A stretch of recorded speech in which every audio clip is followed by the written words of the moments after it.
whoever becomes governor of Nairobi, I just tell government, look, ile pesa yote mmekuwa tunakudai wacha, but be paying from now. Yeah. That will run a lot of things. I remember he was so emphatic about that because he understood. I mean, he was the Minister of Finance. He understood what exactly would come out of it. So Nairobi must work, and we'll make. And devolution must work. And devolution must devolution work. Must work. Not corruption just has been devolved. You know that. But you know what you must do, and the point I wanted to add.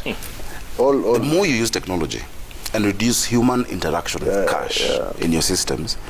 So on top of the magical for your traffic, and you've done our mass transit, which can be done. The guys who did it, I was in Saudi Arabia recently. They, looking at the issue of the girls there. But I met Kenyans who work there. The guy who's designed and implementing the Saudi metro, who did the Dubai mass transit, is a guy called George Opondo, Kenyan. He's Kenyan. And they're Kenyans. He's a Kenyan, yes. They did theirs in 3 years. The Dubai one, yes, is a Kenyan. It can be done, and the space is there. Most of it is public land, so you're not talking about compensation. But until you unlock that one issue, you'll not sort out housing in the city. You'll not, productivity, and all these political factions are trying to raise, build, economic prospects for Kenyans, must make it efficient. Today, you cannot do a meeting in Westlands and in, the south of Nairobi. No. You choose one. you can't do both. Yeah. We're losing 50 billion shillings because of lack of productivity. So I'm telling my friend from KEPSA, it can work, and we will do it. And understand the skepticism, but let's not look at Nairobi in terms of what it has always been, but in terms of what it must be. Before the break, I asked you, Senator, you were at the forefront. You were one of the cheerleaders of Jubilee. Not cheerleader, designer. Thank you. Not cheerleaders. 9 years later. Is it 9 years? Yeah, it's 9 years. We're disappointed. We launched TNA on the 20th of May 2012. Correct. So it's going to be 10 years next year in May. And we had a dream of institutionalizing our politics. And then later we came together with URP to form the Jubilee Coalition. And then later 14 parties brought together.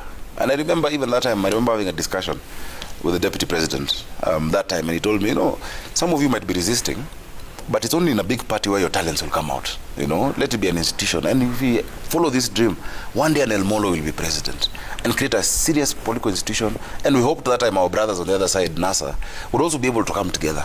Because before in this country we had, if you ask someone what is a Kikuyu party, they would know. There's a Luo party, a Kamba party is known, Luya, like 3 parties. But where was the Kenyan party? So I'm very disappointed that since we got into this term of 2017 to date, that we've not lived up to the dream of that truly national party that we wanted to create, where there's room for consultation, where you can disagree, but on issues, where you can have party position. And I kept saying, a party position is not the opinion of the party leader. It is not the opinion of a deputy party leader or the secretary general. A party position is when you call people for a meeting, you discuss an issue, we hear the different views on that issue, and once we take a collective decision, then you must take collective responsibility. So Jubilee has been poorly run, terribly run, terribly. And I feel very disappointed because many people hang on to that dream. Those who are looking at the future of our politics for the next 20, 30 years have a very bad example. And that's why it's broken down. I have always said that I believe something could be done, can be done. You have a loved one, no matter how sick they are, you believe there's a doctor somewhere, or there's this new medicine, there's this new solution. You even sometimes take them out of the country. You don't give up. And for me, I'm not ready just to give up on the dream we had on Jubilee, but I will not lie and say I'm not disappointed with how it's been run.